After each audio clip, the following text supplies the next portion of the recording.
So I've been looking for one of these reproductions for some time. When these reproductions, man, they're getting better. And I like to see them personally because I want to know how to basically identify them.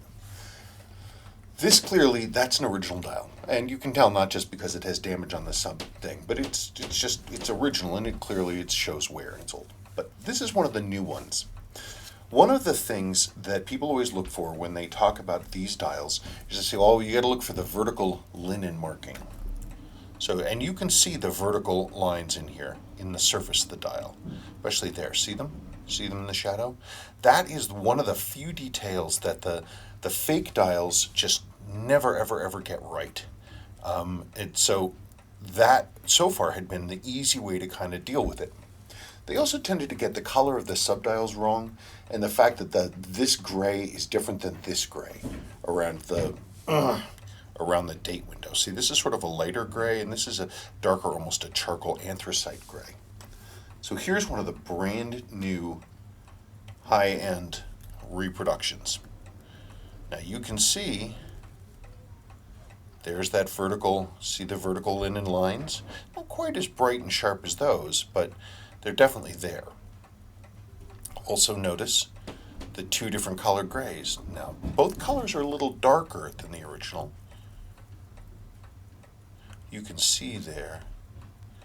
It's a little darker there. Both of the grays are a little bit darker side by side.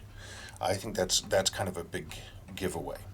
The last real big giveaway that I would think is, if you'll notice, I wish I could find a way to do this for you so you could see it.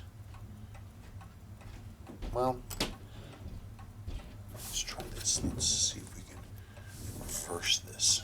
Why don't I get a better set of thingies?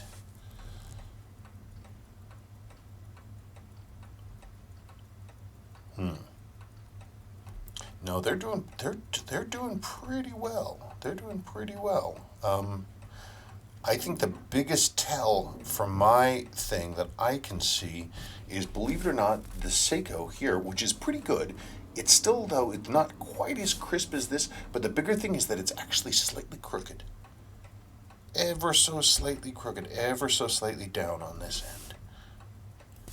Let's see if we can spot any other differences. This is the first time I've put one of these dials side by side with an original, so let's see how it looks. Well, I will tell you this.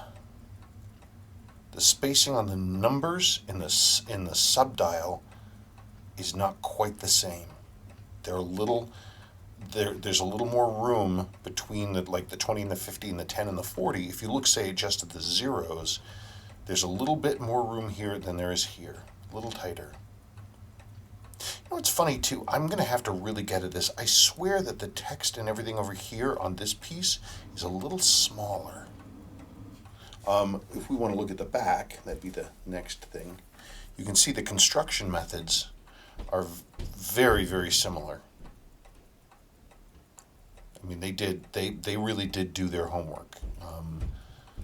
The last piece, actually though, I did have a real good giveaway.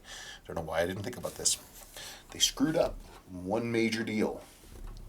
On the original dial, the tops of the markers, that's a black stripe. If you look right there, you can see it. See, it's got the beveled edges, but then in the middle, that's a black stripe. Here, on this one, oh, well, that's another thing too. It's also got this modern green loom, which Seiko never, ever, ever used. The bevels are smaller, and there is no black on the top of the marker. I know it's really hard to see, but it's not black. See, it's just reflective. It's just high polished chrome. So, though, if I were nuts and I really, really wanted to do it right, if I had a really seriously damaged original Panda dial, I'd be curious to see if one could actually swap out the original markers onto this and the original Seiko, applied Seiko. Because I think if you did those two things, it'd be really, really hard to tell. But still, though, this is, oh boy, they're getting a lot better, aren't they? Huh? They're getting a lot better. kind of scary. But at a certain point, if somebody comes up, gets to the point of making a dial that is literally you can't basically tell it from an original, that might not actually be a bad thing, in the sense that at least we could restore these watches and be able to wear them. But the problem is, of course, that people would use them to deceive, and that's unfortunate. And it's a fake part. It is what it is. But they're certainly getting better. Okay. So let's what we'll do then is let's look at the 6105 hand that I got in. Okay? Okay. So I just had something come in today, and people often asked about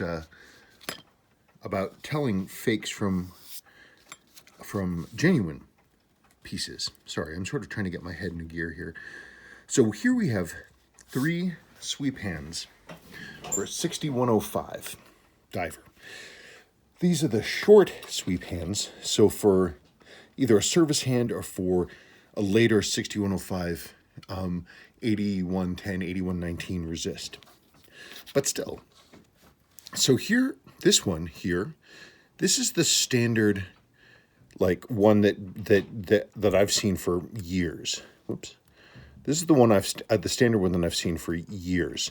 And the dead giveaway on this one, on this reproduction, is the fact that the top of the hand is not absolutely flat. It's kind of blobby. Gosh darn it.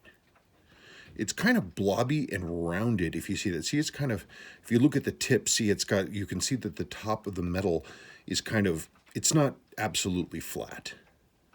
And that's a dead giveaway for reproduction. Now there's a new sweep hand, and the new sweep hand is coming from Seikosis. That's at least where I've heard of it and where I've gotten it. So the difference of the Seikosis ones is that they have absolutely flat hand surfaces, completely flat, sharp edges. That's a big deal.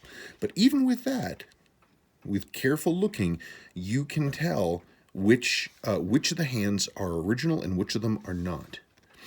The big difference, because one of these 2 hands is new old stock, and one of them is the new Seikosis reproduction. Do you think you can tell which one is which? What do you think? Okay, well, I'm going to tell you which one is the genuine one. That is the genuine hand. Now, there's a couple ways that we can tell that. 3 ways, actually. First, now this is going to be hard to tell unless you actually had a hand right next to it. The length of this white lume window is shorter. It's closer to being round. This is longer. Let's put these next to each other.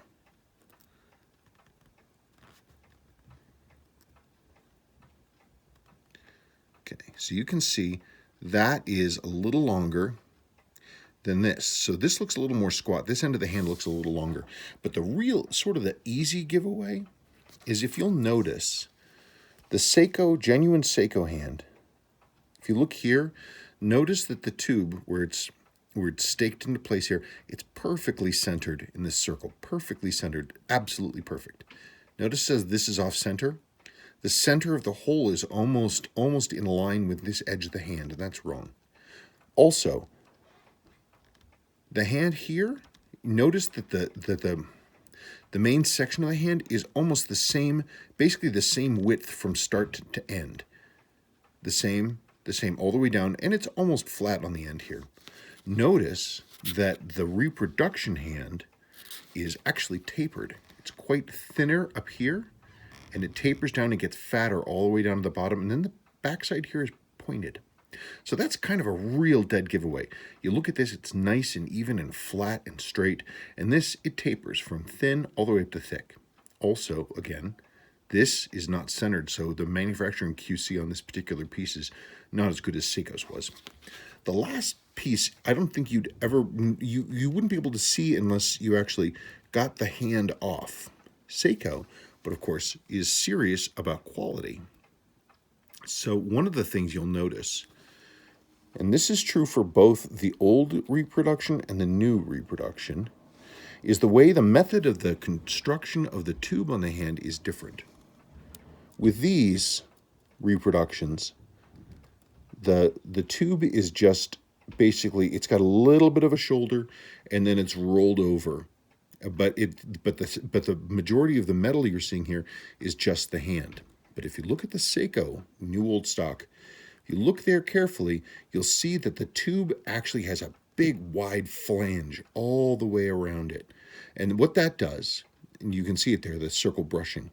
And what that does is that gives stability to the tube. It gives it a much wider base for the hand to sit on. That makes it sit in plane. It makes it just work better. So that's how you want to be able to tell the difference between reproductions and a Seiko original, now that the flat hand surfaces are in place.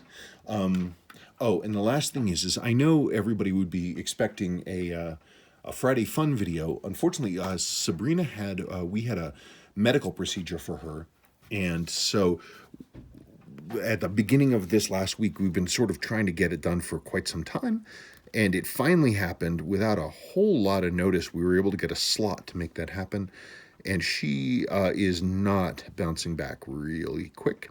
And whoops. And so as a result, she really just did not feel up to doing a video today. When she feels better, we will absolutely do one, but I considered doing a video without her help, but I know that some people like to have this sort of team thing going on, and would be not as interested if it was just dumb old me answering your questions, though I'm always happy to answer your questions. Anyway, so there you go. Back to the subject at hand, which is the reproduction hands. Old repro, new repro, Seiko original. Okay, thank you.